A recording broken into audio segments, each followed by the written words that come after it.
Hello students, आज हम बौद्ध धर्म के विकास एवं प्रचार के लिए अशोक के द्वारा क्या प्रयास किए गए उनके बारे में अध्ययन करेंगे। बिंबिसार और अजातशत्रु जैसे शासकों का आश्रय पाकर बौद्ध धर्म का मगध साम्राज्य में तेजी से प्रसार हुआ था। कालाशोक के शासनकाल में भी द्वितीय बौद्ध संगीति का आयोजन किया गया था और इस बौद्ध संगीति के द्वारा बौद्ध धर्म में उत्पन्न होने वाले भेद को रोकने का प्रयत्न किया गया था।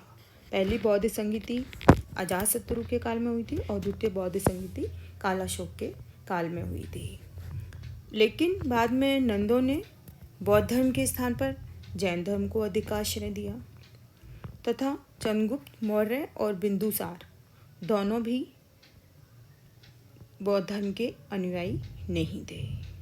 तो इस कारण क्या हुआ कि जो बौद्ध धर्म की प्रगति चालू हुई थी अजातशत्रु और कालाशोक के समय में, वो प्रगति अब थोड़ी धीमी पड़ गई थी, कम हो गई थी और भारत के कोनों में ही यह धर्म सीमित हो गया था।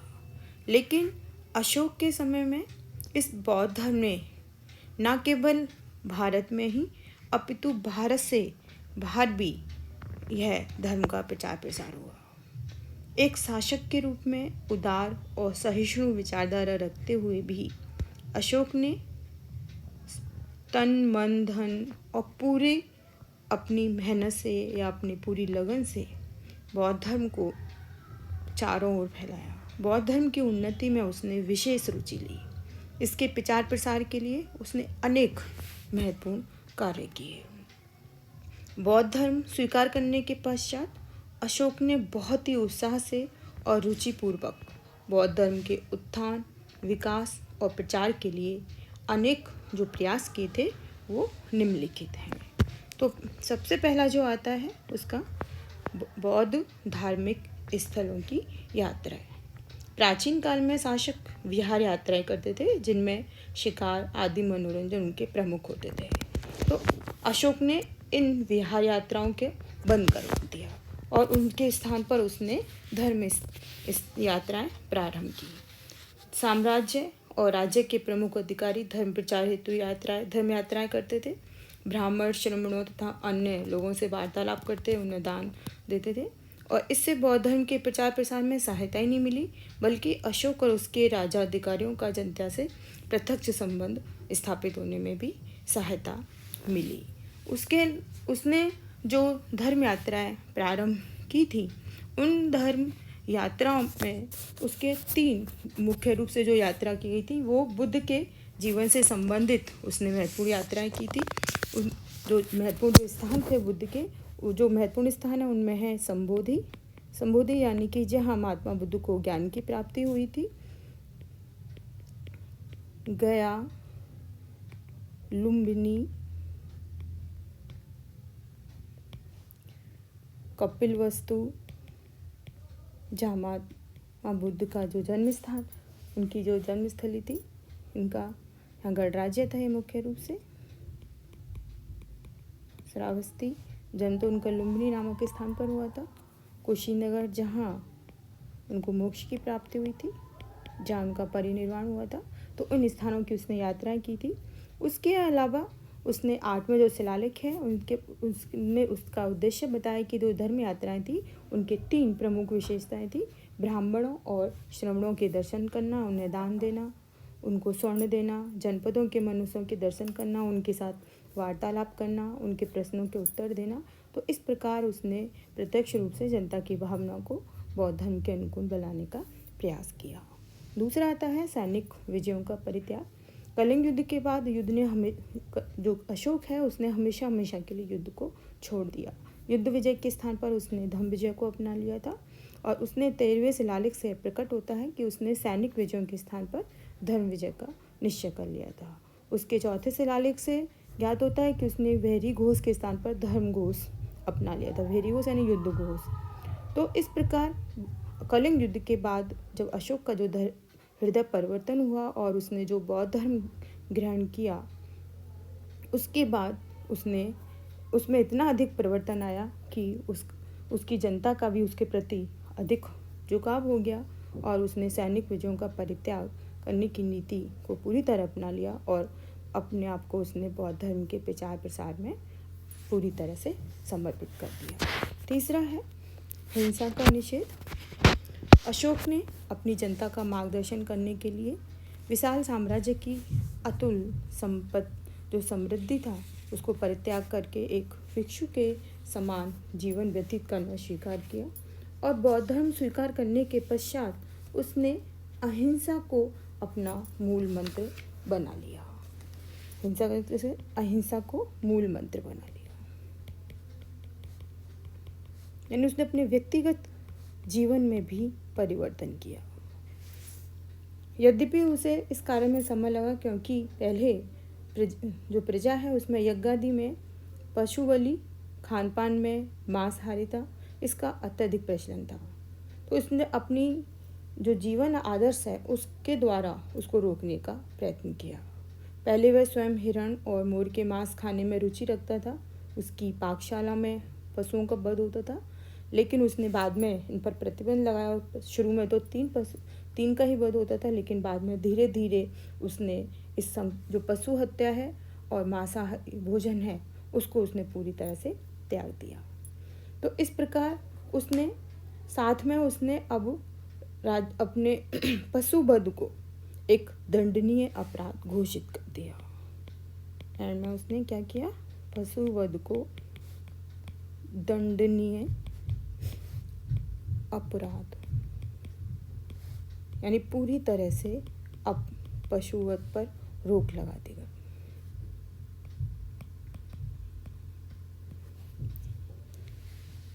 अगला है दिव्य रूपों का प्रदर्शन। चौथे लेख से जो शिलालेख है उससे विदित होता है कि अशोक ने मनुष्य को हस्ती दर्शन, विमान दर्शन, अग्नि स्कंद आदि दिव्य रूपों का दर्शन कराया। इन दिव्य झांकियों को देखकर निश्चय ही मनुष्य के मन में स्वर्ग प्राप्ति की इच्छा उत्पन्न होगी। इसलिए उसने सबसे सरल मार्ग बौद्ध धर्म का अनुसरण किया होगा। इस प्रकार की भावना पैदा करने के लिए उसने दिव्य रूपों का दर्शन करवाना शुरू किया। उसके अलावा अगला आता है धर्म महामात्रों की नियुक्ति। अशोक ने अपने राज्याभिषेक के 13वें वर्ष में धर्म प्रचार, धर्मांतरण, धर्म व्यवस्था और लोक कल्याण की देखरेख के लिए राज्य में धर्म महामात्र नामक पदाधिकारियों की नियुक्ति की। किस लिए की? मुख्य रूप से धर्म व्यवस्था, धर्म प्रचारार्थ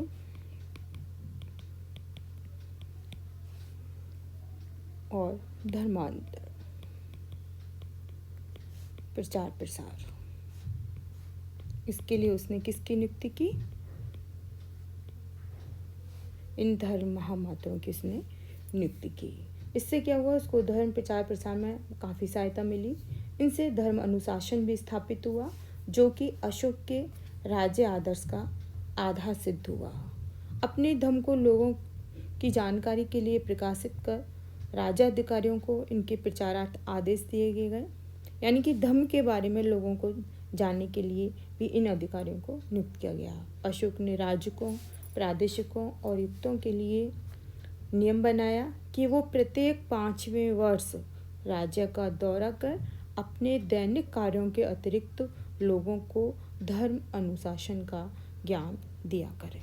तो इस प्रकार उसने इन अधिकारियों की नियुक्ति की। उन अधिकारियों को नियुक्त करने का उद्देश्य क्या था? लोगों में धर्म का, बौद्ध धर्म का प्रचार प्रसार करना। इसके अलावा अगला आता है जनता से सीधा संपर्क। 7वें स्तंभ लेख से जो है उससे मालूम पड़ता है कि अशोक समय समय पर जनता को धार्मिक संदेश देता था। किससे मालूम पड़ा ये? 7वें स्तंभ लेख से के अनुसार अशोक समय समय पर जनता को धार्मिक संदेश देता था। ठीक है, ये हमें 7वें स्तंभ लेख से मालूम पड़ता है। अशोक जनता से सीधे संपर्क कर, धार्मिकता का उपदेश देकर और आध्यात्मिक उन्नति के बारे में प्रश्न पूछकर धर्म का प्रचार करता था। राजा द्वारा स्वयं उपदेश देने से क्या होता था, प्रजा के मन पर निश्चित रूप से गंभीर प्रभाव पड़ा होगा। इससे धर्म की उन्नति में सहायता मिली होगी। तो इससे क्या स्पष्ट होता है कि अशोक सच्चे अर्थों में धर्म प्रचारक बन गया था। अगला है दान व्यवस्था। अशोक ने अपनी राजधानी और अन्य मुख्य नगरों में दीन दुखियों, अनाथों, असहायों, साधु संतों आदि के लिए दानशाला स्थापित की। वह स्वयं भी दान देता था और अपने परिवार, भाई बंधुओं से भी दान दिलवाता था। वह 7वें स्तंभ लेख में कहता है कि मैंने यह इस उद्देश्य से किया है कि लोक धर्म का सभी व्यक्ति यथानुसार पालन करें। इस बात के प्रमाण है कि अशोक की दानशीलता से जो बौद्ध से इतर जो जन थे संप्रदाय, उनको भी बहुत लाभ हुआ और उसने बराबर पहाड़ी पर आजीवक संप्रदाय के सन्यासियों के लिए भी गुफाएं निर्मित की थी। तो इन सबसे स्पष्ट होता है कि उसने अन्य धर्मों के लिए भी पर्याप्त मात्रा में दान दिया था। अगला है लोक कल्याणकारी। अशोक ने मनुष्यों, पशुओं और अन्य जीवधारियों के लिए कल्याण के लिए सड़कें, कुएं,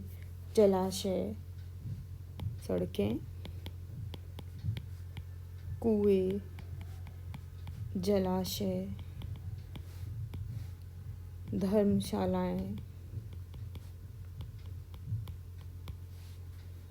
छायादार पेड़, बाग, ठीक है, आदि का निर्माण करवाया। उसने मनुष्य और पशुओं दोनों के लिए अलग अलग चिकित्सालय बनवाए, दोनों के लिए। यानी कि उसने केवल मानव के कल्याण के लिए नहीं, अपितु उसने पशुओं के कल्याण के लिए, यानी कि मानव प्राणी मात्र में सब आते हैं, उन सबके कल्याण के लिए उसने प्रयास किए। तो उन दोनों की चिकित्सा के लिए औषधियों का प्रबंध किया, अस्पताल खुलवाए। इस प्रकार अशोक ने परोपकारी द्वारा बौद्ध धर्म के प्रसार में सहायता की। अगला आता है धार्मिक अभिलेख। अशोक ने धर्म प्रचार के लिए चट्टानों, पत्थर के स्तंभों, गुफाओं के बाहर धर्म के सिद्धांतों और उपदेशों को खुलवाया, जिससे जहाँ धर्म उपदेश चिरस्थायी बने रहें और वहीं जनता को जानकारी में आसानी भी हुई। इन लेखों की भाषा तत्कालीन जनसाधारण की भाषा के अनुरूप थी।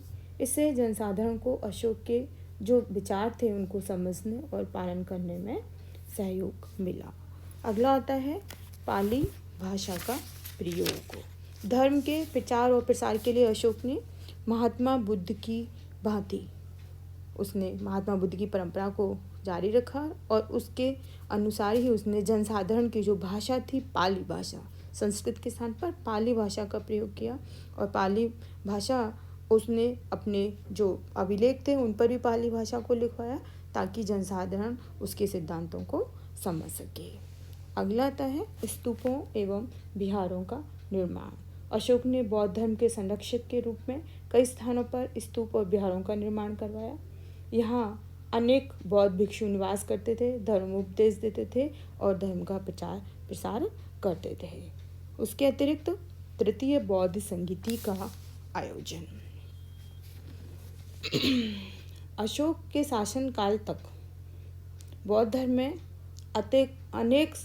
बहुत सारे मतांतर हो गए थे और बहुत उग्र होने लगे थे।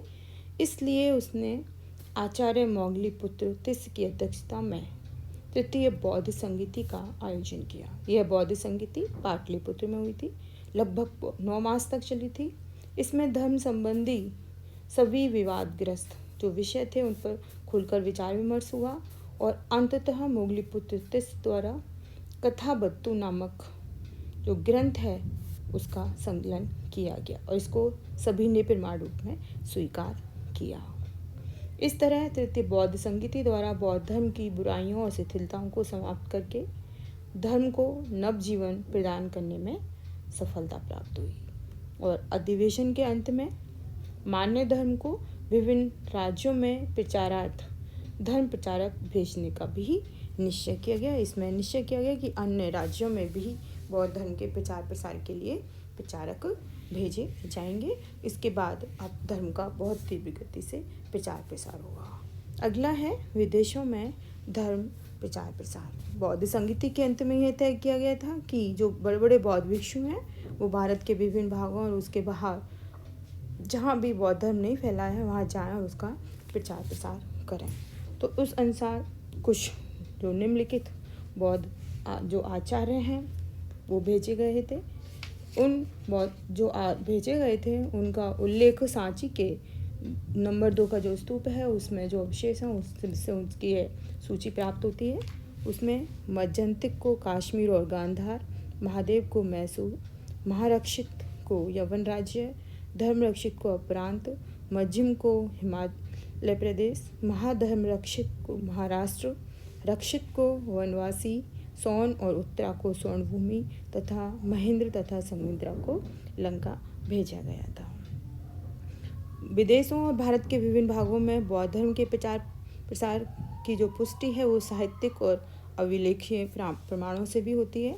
अशोक के दूसरे, 5वें, 13वें शिलालेख और सांची के स्तूप से भी बौद्ध धर्म के प्रचारकों पर प्रकाश पड़ता है।